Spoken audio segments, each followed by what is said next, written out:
নবী পাক সাল্লাল্লাহু আলাইহি ওয়াসাল্লামের ইন্তেকালের পরে হযরত বেলাল রাদিয়াল্লাহু তাআলা আনহু নবীজির প্রতি এত ভালোবাসা ছিল, মানুষ নবীজির ভালোবাসার টানে মদিনা যাইত, কিন্তু বেলাল নবীজির ভালোবাসার টানে মদিনা ছেড়ে অন্য কোথাও চলে যাবে। বেলালের কথা হলো, আমি বেলাল রাস্তা দিয়ে হাঁটতাম, আমার পিছনে পিছনে নবীজি হাঁটতেন, আমি বেলাল এই কারণে সামনে হাঁটতাম। দুশমনরা অনেক সময় রাস্তায় অনেক কষ্টদায়ক বস্তু রেখে দিত, আমি বেলাল সামনে দিয়ে হাঁটতাম, আর আমার নবীজি পিছনে পিছনে হাঁটতেন। আমি বেলাল মসজিদে নববীতে আযান দিতাম, আমি আযান দেওয়ার পরে আমার নবী ইমামতি করতেন। এই মদিনাতে আমি বেলাল আযান দিব আর আমার নবী ইমামতি করবেন না। মদিনার অলি গলিতে আমি চলাফেরা করব আর আমার নবী থাকবে না। সেই মদিনায় আমি বেলাল থাকবো না।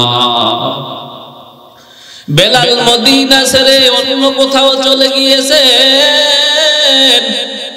একদিন নয়, 2 দিন নয়, 1 মাস নয়, 6 মাস বেলাল মদিনায় নাই। 6 মাস পরে রাতের বেলা স্বপ্নে নবীজি ডাক দিয়ে বলে, বেলাল, কত মানুষ গোটা বিশ্ব থেকে আমি নবীর কবর জিয়ারত করতে আসে, রে বেলাল তোমাকে দেখি না। বেলাল চলে এসো, তুমি আমার রওজা আতহারে চলে এসো। এই কথা, এই স্বপ্ন দেখার উপরে বেলাল আর থাকতে পারে না। বেলাল আবার মদিনায় রওনা করছে। বেলাল আবার মদিনায় আসার পর মদিনার ছোট ছোট ছেলে মেয়েরা ডাক দিয়ে বলে, আব্বু, ও আম্মু, দেখেছো নি বেলাল কি মদিনার অলি গলিতে দেখা গিয়েছে? ও মা, ও বাবা, শুনে নাও, শুনে নাও, বেলালকে মদিনার অলি গলিতে দেখা গিয়েছে। এর মানে বেলাল যেহেতু চলে আসছে, ও মা, ও বাবা, মনে হয় আমাদের দয়ার নবী ও কিছুদিন পরে চলে আসবি। এই ঘটনা ঘটার পর সাহাবায়ে কেরামগণ দলে দলে বেলালের কাছে হাজির। সাহাবায়ে কেরাম ডাক দিয়ে বলে, বেলাল, নবীজি আমাদের মাঝে নাই, তুমি বেলাল একটু আযান দাও, নবীকে কতদিন হলো দেখি না, তুমি বেলাল মসজিদে নববীতে যদি একটু আযান দাও, তোমার আযান শুনলে নবীজির কথা মনে পড়বে, তখন আমরা নবীর কথা স্মরণ করে একটু কান্না করবো রে বেলাল। বেলাল ডাক দিয়া বলে, না না না, আমি বেলাল আযান দিব আর আমার নবী ইমামতি করবে না, সেই আযান আমি বেলাল দিতে পারবো না, আমি বেলাল আযান দিব না। সাহাবী আব্দুর রহমান ইবনে আউফ ডাক দিয়ে বলে, বেলাল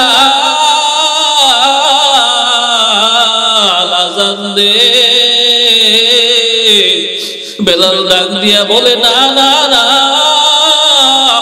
আমি বেলাল আযান দিতে পারবো না। এবার সাহাবায়ে কেরাম ডাক দিয়ে বলে, হাসান হুসাইন রে ডাক দে। বেলাল হয়তো আমাদেরকে না বলে দিতে পেরেছে, আমি বিশ্বাস করি হাসান আর হুসাইনকে না বলতে পারবে না। হাসান হুসাইন রে ডাক দে। হাসান হুসাইন ডাক দিয়া বলে, এরে নানার সাহাবী বেলাল, ভাই ইমামতি করতেন, তুমি আযান দিতা। রে নানার সাহাবী, কতদিন হলো নানা ভাইকে দেখি না। নানার মসজিদের মুয়াজ্জিন, একটু আযান দাও। বেলাল তাকায় দেখে হাসান আর হুসাইন চেহারার মাঝে আমার নবীকে দেখা যায়। বেলাল ভাবলেন সবাইকে তো না করে দিয়েছি, এখন যদি হাসান আর হুসাইনকে না বলে দেই, রওজা আতহার থেকে নবী আমার উপর সন্তুষ্ট হবেন। এরপরে বেলাল মসজিদে নববীতে আযান দেয়। বেলালের আযান শুনে সাহাবীদের মাঝে কান্নার রোল পড়ে যায়। হায় রে, কতদিন হলো নবীজিকে দেখি না, বেলালের সেই কথাটাও শুনতাম না, আযানও শুনি নাই। বেলাল আযান দিয়েছে, মাকামে রওহা পর্যন্ত যত মানুষ শুনছে সব মসজিদে নববীতে হাজির হয়ে গিয়েছে। নবীর প্রতি এই মুহাব্বত ছিল, নবীর প্রতি এই ভালোবাসা ছিল। আরেকটা সুন্দর দৃষ্টান্ত হযরত হানজালা রাদিয়াল্লাহু তাআলা, জানি না আমরা, হযরত হানজালা রাদিয়াল্লাহু তাআলা নতুন বিয়ে করেছিলেন। রাতের বেলা প্রথম রাত, বাসর রাত বিবির সাথে কাটানোর পর সকাল বেলা কে যেন মদিনার রাস্তা দিয়ে যায় আর বলে, নবী নাই রে, নবী নাই। এই কথা শোনার পর হানজালা ডাক দিয়ে বলে, বিবি আমার ধারালো তরবারিটা দাও। বিবি বলে, কেন, তুমি কোথায় যাইবা? হানজালা ডাক দিয়ে বলে, বিবি শুনেছি আমার নবী নাকি শাহাদাত বরণ করেছে, আমার নবী শাহাদাত বরণ করবেন আর আমি হানজালা বেঁচে থাকবো না। না, এটা কখনো সম্ভব হতে পারে না। বিবি ডাক দিয়ে বলে, স্বামী রে, তুমি যাও, আমার কোনো অভিযোগ নাই, কোনো আপত্তি নাই। একটা কথা শুনে নাও, কালকে আমাদের বিবাহের প্রথম রজনী ছিল, তুমি নাপাক হালতে রয়েছো, যাও যাও, কোনো আপত্তি নাই, গোসলটা করে যাও।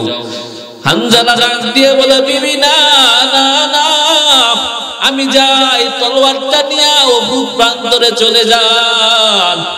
যখন উহুদের যুদ্ধ শেষ হয়ে গিয়েছে, যখন শহীদদের লাশকে একত্রিত করা হয়েছে, ওই সময় যখন নবীজি হযরত আমির হামজার লাশটা দাফন করতেছেন, সিদ্ধান্ত হয়ে গেছে যারা উহুদের ময়দানে শাহাদাত বরণ করেছে সবাইকে বিনা গোসলে দাফন করা হবে।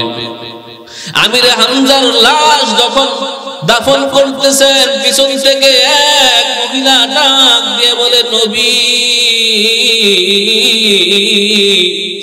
আপনি সকল শাহাদাত শত শহীদ আছেন, সকলকে আপনি বিনা গোসলে দাফন করে দেন, আমার কোনো অভিযোগ নাই, আমার কোনো আপত্তি নাই। কিন্তু আমার স্বামী হানজালা গত রাত্রে আমার সাথে রাত্রি যাপন করেছে, নাপাক হালতে এখানে চলে এসেছে, আমার স্বামীকে একটু গোসল করে তারপরে দাফন করেন। নবীজি বলে, হানজালার লাশটা খোঁজো। খুঁজতে খুঁজতে তন্ন তন্ন করে ফেলেছে, কোথাও হানজালার লাশ নাই।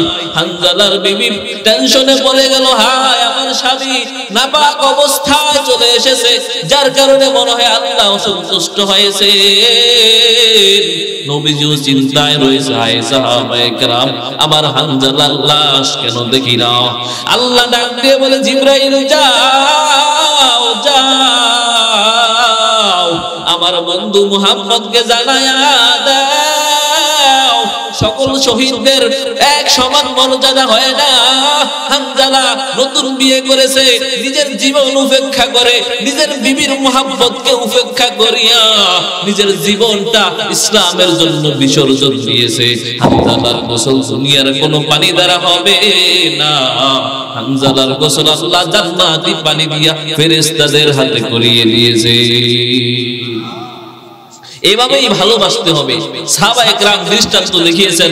আল্লাহ পাক যেন আমাদেরকে সেই সাহাবীওয়ালা ঈমান দান করেন, আমরা যেন নবীকে সেভাবে ভালোবাসে অন্ধকার কবরে যেতে পারি। আল্লাহ পাক তৌফিক দান করুন। ওয়া আখিরু দাওয়ানা আলহামদুলিল্লাহি রাব্বিল আলামিন।